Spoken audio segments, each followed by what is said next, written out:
Iya, karena di dunia itu sebenarnya persoalan energi. Banyak orang bilang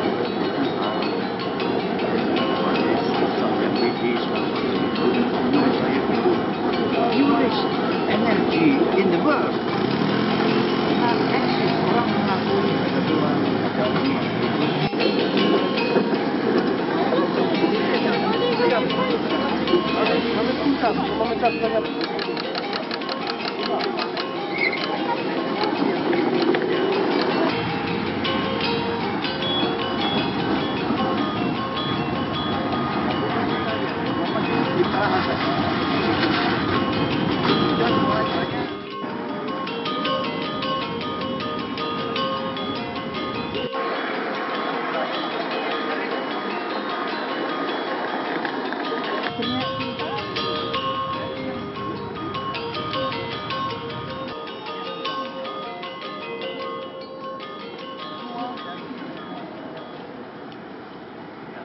The Return of Pak Suyono. Saya 10 tahun baru balik ke sini. Mudah-mudahan kita masih bisa memberikan suatu laporan dari Pak Suyono sendiri yang sudah lama di sini. Tepatnya kita di Praha ini. Dan The Return of Pak Suyono ada 3 aspek, yaitu the return of returning dari pengalaman beliau untuk kembali ke Indonesia, return of Pak Suyono untuk membantu pemuda-pemuda kita untuk lebih bisa membantu Indonesia berjaya, dan ketiga membantu bukan cuma Indonesia tapi rakyat dari seluruh dunia, terutama dari Ceko dan Slovakia, untuk bisa membantu memajukan Indonesia.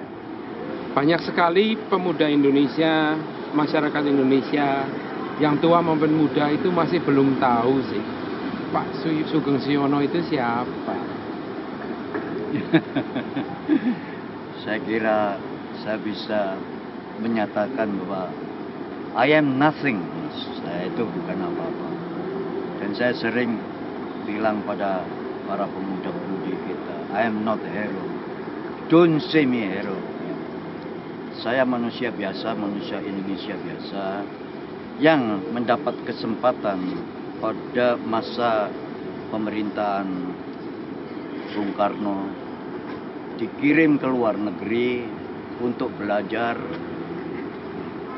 untuk memeras otak ini, untuk berilmu, dan ilmu-ilmu itu nanti akan kami sumbangkan kepada negara dan bangsa Indonesia.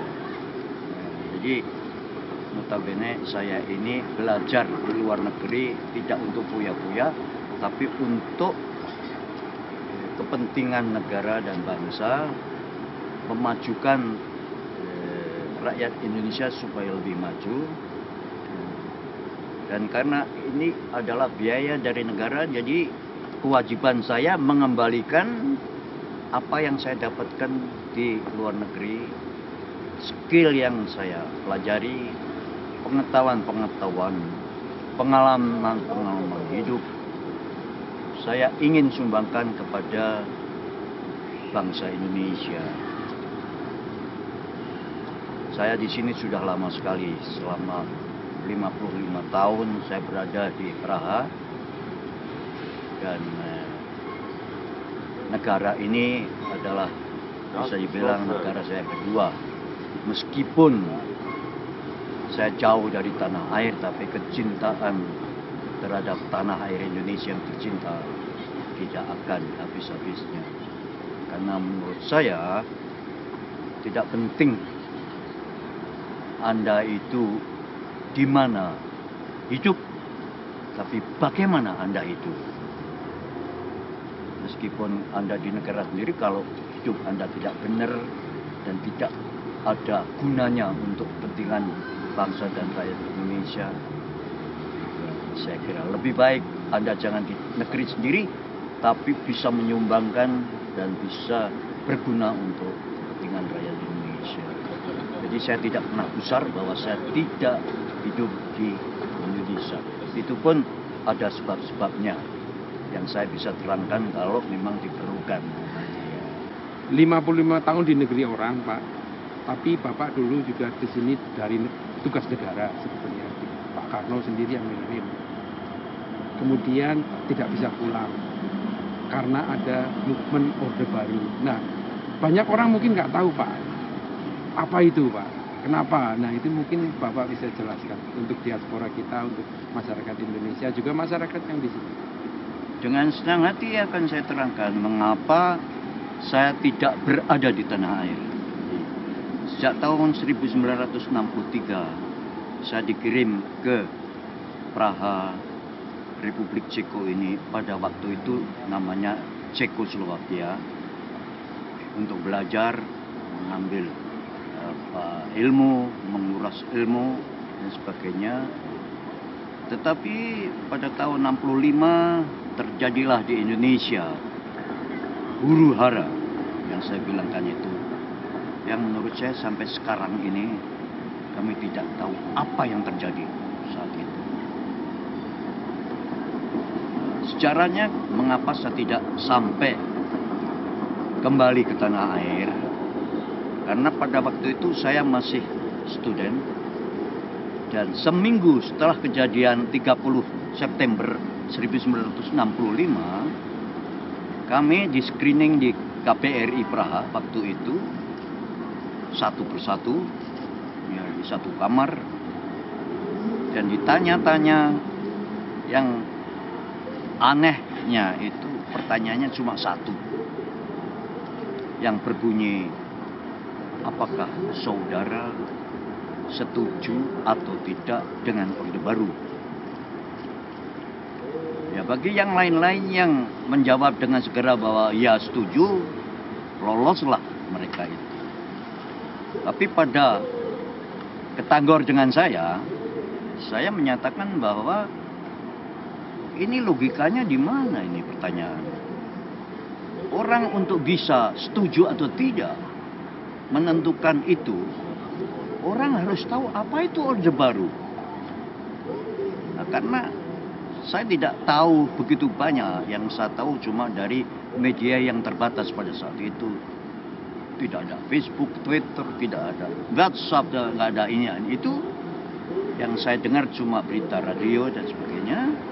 Dari sini ya, bahwa di Indonesia terjadi suatu move politik di mana pergeseran suatu kekuasaan dan situasi politik, di mana orang-orang yang progresif itu dinyatakan bahwa mereka itu akan merebut kekuasaan dan dilakukan oleh orang-orang komunis atau PKI. Ya, karena saya tidak tahu persis, saya menanyakan pada yang interogasi dengan saya, apakah bisa menerangkan apa itu sebetulnya Orde Baru, ya, supaya saya bisa menentukan setuju atau tidak. Dijawab bahwa rupanya beliau sendiri tidak tahu apa itu, nah, karena beliau juga ada di sini waktu itu. Dijawabnya bahwa ya itu yang sekarang berkuasa di Indonesia. Nah, saya jawab bahwa apa yang saya ketahui waktu itu, sementara saya dengar cuma ada represi fisik terhadap lawan-lawan politik.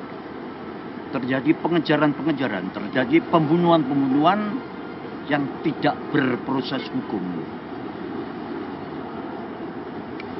Karena saya tahu itu yang terjadi, saya menentukan bahwa saya tidak bisa setuju dengan yang apa dikatakan oleh mereka Orde Baru, yang notabene adalah represalie terhadap lawan politik atau orang-orang dan tanpa proses hukum pada waktu itu. Dan saya punya prinsip hidup dalam pikiran saya bahwa selama ada satu kekuatan atau satu rezim yang tidak menghargai hak-hak asasi manusia, saya tidak bisa, maafkan saja, tidak bisa setuju, dan saya akan melawan dimanapun dan kapanpun. Dengan dasar itu, saya tidak setuju dengan yang adanya orde baru. Dengan begitu dijawab bahwa kalau begitu saya orang komunis, katanya. Saya jawab kembali bahwa komunis atau bukan komunis itu hak saudara bilang terhadap saya, tapi saya tahu siapa saya. Saya itu anaknya orang biasa, orang desa, orang yang dididik oleh orang tua, dididik di sekolah, di kepanduan, di pengajian juga ya, bahwa orang itu harus jujur, orang itu pokoknya yang baik-baik saja. Dan di sini saya melihat ada sesuatu yang tidak baik, yang tidak cocok dengan selera hidup saya, jadi saya tidak bisa setuju. Zaman berganti, keadaan sekarang sudah beda. Indonesia sudah boleh dibilang sukses, tapi kita masih punya musuh-musuh, Pak. Musuhnya bukan agama, bukan komunis, tapi ekologi sama mental revolusi. Kemiskinan mental sama kemiskinan ekologi sama environment, Pak. Nah, ini kepedulian kita. Menurut Pak Sujono gimana? Kalau bicara mengenai revolusi mental itu sangat menarik dan itu sangat penting. Kalau yang saya ingat zaman dulu, di Indonesia itu setelah kita ada kemerdekaan, mulai merdeka, Bung Karno mulai mencanangkan revolusi mental. Sayangnya ditunjang, sayangnya datang orde baru yang menggantikan dari revolusi mental itu menjadi menurut saya revolusi non mental. Itulah kesalahan kita.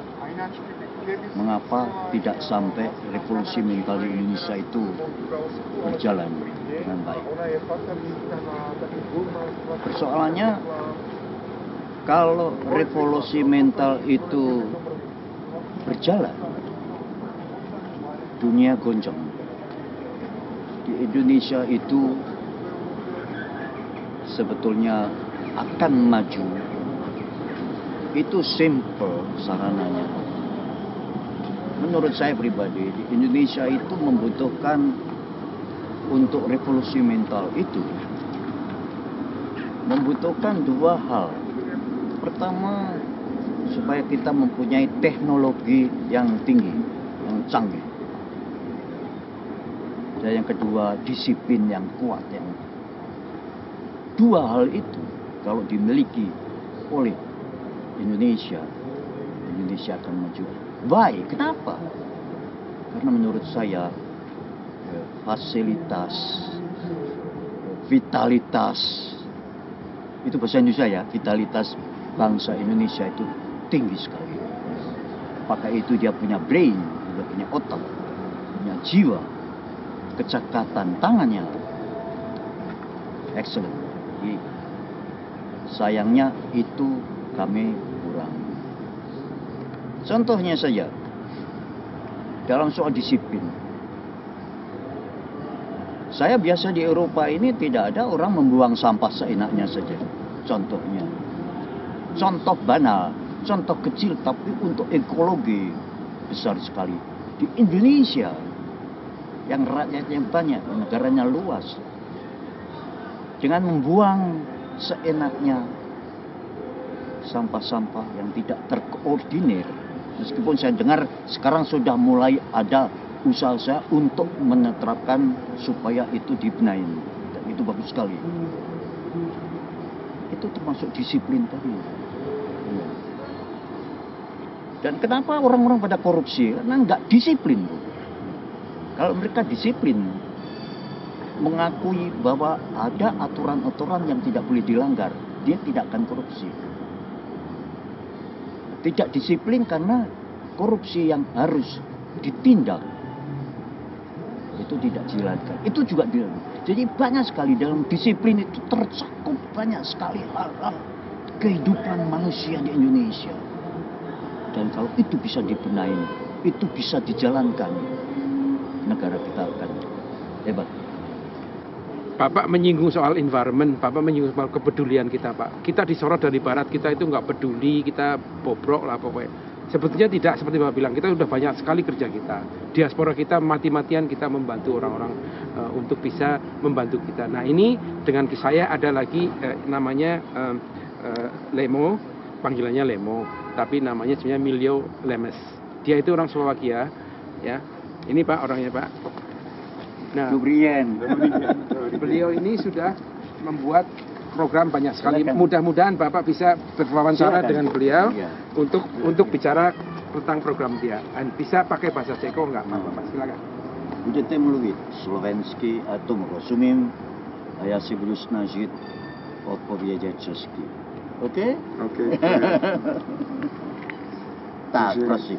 Zistil som, že máme spoločnú lásku, ktorú ľubí vyše 300 miliónov ľudí a nežiarli na to. A chceli by sme sa spýtať, že ako by sme tú našu lásku menom Indonézia mohli vydávať s takým najreálnejším pohľadom a najčistejším srdcom. V rámci toho, že sme z toho západného sveta a Indonézia patrí k tomu východnému vnímaniu, ktoré je nám blízké. No, především já jsem před chvílí mluvil o disciplíně. Tak čili my bychom potřebovali v Indonésii pevnou disciplínu. Konkrétně třeba kvůli ekologii, jak se zacházíme s odpadkami a tak dále. Že? Nebo jak my musíme si zvyknout na nějaké pravidla. Že? Přecházení z ulic do ulic.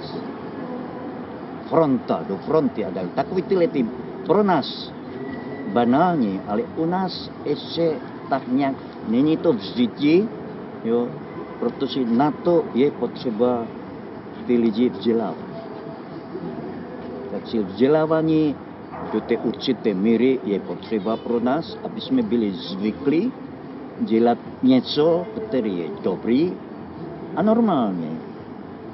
A to se nám bohužel zřejmě nepodařilo. Ale já pevně věřím, že v pozdější době budeme k tomu dostat. Na to musíme usilovat a hlavně mladí lidi v Indonésii musí si pochopit, že ekologie je strašně nejenom a zvlášť v Indonésii, ale vůbec na celém světě, aby jsme zachovali prostě existenci světa. Musíme ten svět my udržovat, co nejlépe umíme. Že? Tak toto asi tak nějak. Já budu mluvit česky a také indonésky. Saya akan berbicara bahasa Ceko, juga bahasa Indonesia karena saya ada punya pesan-pesan pribadi. Umur saya sebentar lagi akan 80 tahun. Dan itu cukup lama di dunia, meskipun saya merasa bahwa masih terlalu sedikit apa yang saya perbuat untuk kebahagiaan dunia dan bangsa Indonesia istimewa dan manusia-manusia yang ada di dunia ini. Mně pomalu bude 80 roku. Je dost dlouho tady na světě, ale je dost málo, co jsem pro lidstvo udělal. A proto mám vzkaz pro vás, mladým lidem, abyste udržovali třeba ekologii světový. Musíte ten svět nějak udržovat, aby to bylo pevný, aby to bylo pěkný, aby to bylo žádná katastrofa ekologická, aby lidi mohli žít v klidu a zdraví. Sekarang bahasa Indonesia. Jadi pesan saya supaya para muda-muda istimewa di Indonesia, supaya menjaga supaya tidak ada katastrof ekologi, karena dunia itu penting untuk kita jaga supaya manusia-manusia yang ada di dunia itu bisa hidup dengan sehat, hidup dengan bahagia sampai akhir zaman. Terima kasih. Jekul. Sekali lagi saya atas nama diaspora Indonesia di Republik Ceko memberikan salam kepada diaspora Indonesia di seluruh dunia dan rakyat Indonesia yang berada di tanah air tercinta NKRI Indonesia. Merdeka!